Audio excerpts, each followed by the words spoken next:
Hello तो मेरे प्यारे बच्चों, आप सभी का डियर छोटे सर की क्लास में हार्दिक स्वागत है, अभिनंदन है। तो मैं आज आपके लिए लेकर आया हूँ कक्षा 9वीं का हिंदी का न्यू मॉडल पेपर। ये मॉडल पेपर की तरह है। मैंने एक आज पूरे दिन मेहनत कर कर कंप्यूटर के द्वारा 40 नंबर के ऑब्जेक्टिव प्रश्न बनाए। ये आपका पार्ट 1 है। इसी के बाद 40 और ऑब्जेक्टिव प्रश्न पार्ट 2 के रूप में आप तक पहुंचाए जाएंगे। तो इस वीडियो को आप ध्यान से देखिएगा। इसलिए चलिए माँ सरस्वती का नाम लेकर इस वीडियो को प्रारंभ करते हैं। इस वीडियो को मैं पूरे उत्तर सहित बताऊंगा। अगर आपको कोई भी डाउट रहे तो आप कमेंट बॉक्स के माध्यम से पूछ लीजिएगा। तो चलिए माँ सरस्वती का नाम लेकर इस वीडियो को प्रारंभ करते हैं। तो इसमें ये कुछ निर्देशांक है जो आपको पढ़ लेने हैं। ये बहुत ही महत्वपूर्ण है। तो खंड अपठित बोधन, पहले आपको हिंदी में भी इंग्लिश की तरह पैसेज दिया हुआ है। इस पैसेज को आप ध्यान पूर्वक पढ़िएगा और नीचे जो 4 प्रश्न दिए हुए हैं उनके उत्तर भी दीजिएगा। इसमें पहला प्रश्न है, गद्यांश के अनुसार असली मजे किसके लिए होते हैं? तो असली मजे सी किसके लिए? जो कड़ी मेहनत के बाद सुख पाता है।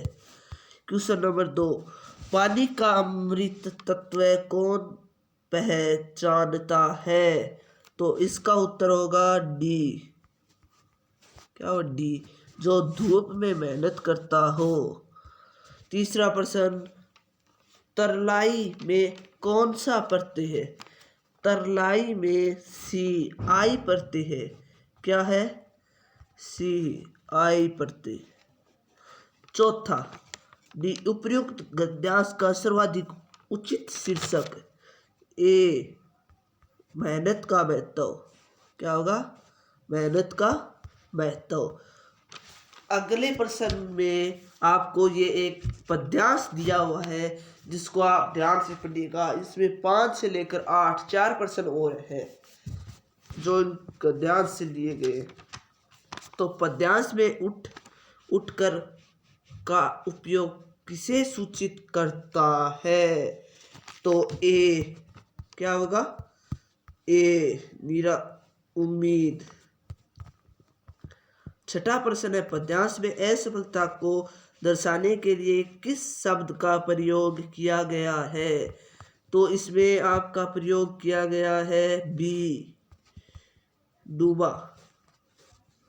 कविता का संदेश क्या है? तो कविता का संदेश संघर्ष और उबार का महत्व। A option. 8, इस कविता के लिए सबसे उपयुक्त शीर्षक होगा ए, क्या होगा? मेरी जीत। खंड ए, व्याकरण रचना। तो व्याकरण के प्रश्नों को आप ध्यान से पढ़िएगा। मैं इनके उत्तर आपको बता देता हूँ। इन प्रश्नों को आप ध्यान से पढ़िएगा। 9वें में आएगा ए, विद्यालय का संधि विच्छेद। 10वें में आएगा पदेन रे का प्रयोग। इसमें पदेन रे का प्रयोग पूछा है। तो 10वें में आएगा डी। क्या आएगा 10वें में? डी। इसमें ए। 10वें में आएगा, 11वें में आएगा बी। क्या आएगा? बी। 12वें में आएगा ए। क्या आएगा? ए। 13वें में आएगा राजपुत्र में कौन सा समास है? तो राजपुत्र में एस, तत्पुरुष। प्रत्यय का प्रयोग होता है शब्द के अंत में। 14वें में आएगा सी। क्या आएगा? सी। 15वें में आएगा ए। क्या आएगा? ए।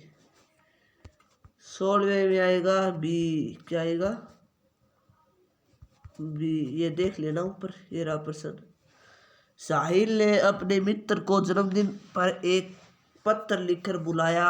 इसे आप किस प्रकार पत्र कहेंगे? तो ये आपका पत्र होगा आमंत्रण पत्र। 17वें में होगा सी। क्या होगा? सी, आप प्रश्न को ध्यान से पढ़ लीजिएगा। 18वें में होगा ए, क्या होगा ए। तो खंड गए पाठ्य पुस्तक, ये आपके पाठ्य पुस्तक के प्रश्न आ गए हैं। तो 19वें में होगा रहीम ने प्रेम के बंधन को किसकी तरह बताया है। तो बी होगा धागा। 20वें पद्यांश में किसका महत्व बताया है। तो बी प्रेम। 21वें में निम्नलिखित से कौन सा कथन सत्य है। सत्य कथन बताना है, तो इसमें ये सभी के सभी कथन सत्य है, तो इसका उत्तर हो जाएगा डी। 22वां प्रश्न है, इस दोहे के रचयिता कौन है। इस दोहे के यानी ये जो पद्यांश यानी ये जो दोहा दिया गया है, इनमें 4 प्रश्न उठे। इस दोहे के रचयिता कौन है। जैसे दिया हुआ है, रहीम धागा प्रेम का मत तोड़ो, चिटकाए टूटे से फिर न मिले, मिले गांठे परी जाए। तो इसका होगा, ये दोहा किसका है। तो ये दोहा रहीम का है। बी ऑप्शन इसका सही होगा। ये विकल्पित चयन व्याख्या वाले प्रश्न है, तो ये भी ऑब्जेक्टिव टाइप प्रश्न है। मैंने 2 पार्ट बनाए इनके, इन 2 पार्टों में से ही सभी ऑब्जेक्टिव प्रश्न आएंगे एमएसएन वाले पेपर में। चाहे आप आकर पेपर देकर मिला लेना, लगभग ऑब्जेक्टिव टाइप का यही असली पेपर है। मैंने पूरी किताब से मोस्ट इम्पोर्टेंट प्रश्न छांट कर आपके लिए बनाए हैं, और इनकी आंसर की सहित मैंने इनके प्रश्नों के उत्तर भी दिए हैं। अगर फिर भी आंसर बताने के बाद भी कोई डाउट रहता है तो कमेंट बॉक्स के माध्यम से पूछ लीजिएगा। तो ये रहा 23वां। पठित पाठ में रैदास के द्वारा किस भाव की अभिव्यक्ति की गई है। तो 23वें में होगा ए। ये मैंने खुद अपने हाथों से कंप्यूटर से बनाए हैं, कोई गड़बड़ हो तो मुझे कमेंट बॉक्स के द्वारा बता देना।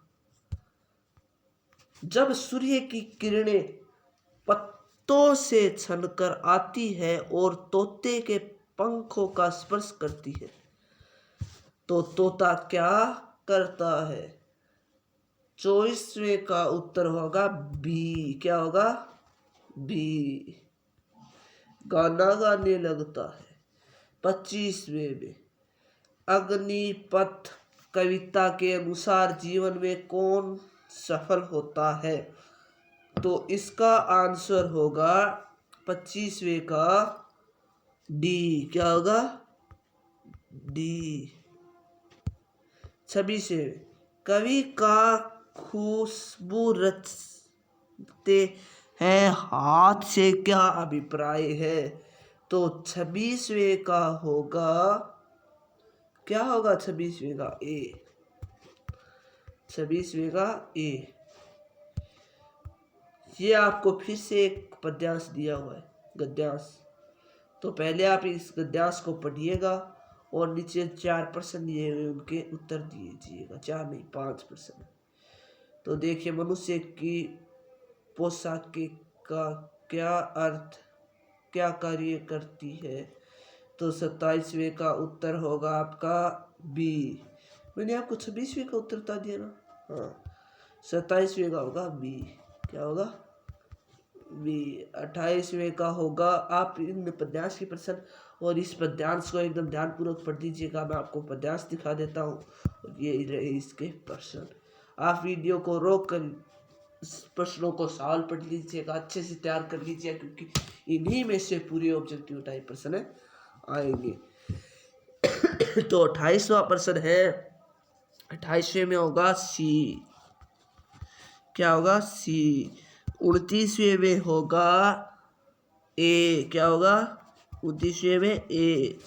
30वें में होगा, 30वें में डी। 31वें में डी, यशपाल। इस पद्यांश के लेखक कौन है, यशपाल। बचेंद्री पाल ने सर्वप्रथम एवरेस्ट को कहाँ से देखा था? तो ये एक बछेंद्री पाल, एक महिला का नाम है। तो 32वें का उत्तर होगा डी। क्या होगा? डी, नमचे बाजार से। ये आपकी किताबों वाले प्रश्न है। तुम कब जाओगे अतिथि? मेरे लेखक को अतिथि से क्या उम्मीद थी? अतिथि से क्या उम्मीद थी? तो इसका उत्तर होगा सी, वह अगले ही दिन चला जाएगा। किस सवाल का जवाब ढूंढने के कारण रामन संसार में प्रसिद्ध हो गए? तो 34वें का उत्तर होगा डी। क्या होगा? डी। तो शुक्र तारे की तरह चमकदार किसे कहा गया है? तो 35वें का होगा ए, महादेवी वर्मा को। 36वें, पाठ के नाम एवं लेखकों का सही मिलान कीजिए। तो मिलान होगा, ये मिलान आप ध्यान से देख लीजिएगा। तो इसका ऑप्शन होगा, कौन सा ऑप्शन है? 36वां। 36वें का ऑप्शन होगा ए। क्या होगा? ए होगा इसका। जैसे कि पहला तो मिलेगा दूसरे में, दूसरा मिलेगा पहले में, तीसरा मिलेगा चौथे में, ये मिलेगा तीसरे में। तो ये सही होगा। तो 37वें, लेखिका को जूही की लता को देख कर किसकी याद आई? इसका उत्तर होगा 37वें का बी। बी में क्या है? गिल्लू की। 38वें में, कुएं में घुसकर चींटियां को निकालने का निश्चय भयानक निर्णय क्यों था? 38वें का उत्तर होगा सी। क्या होगा? सी।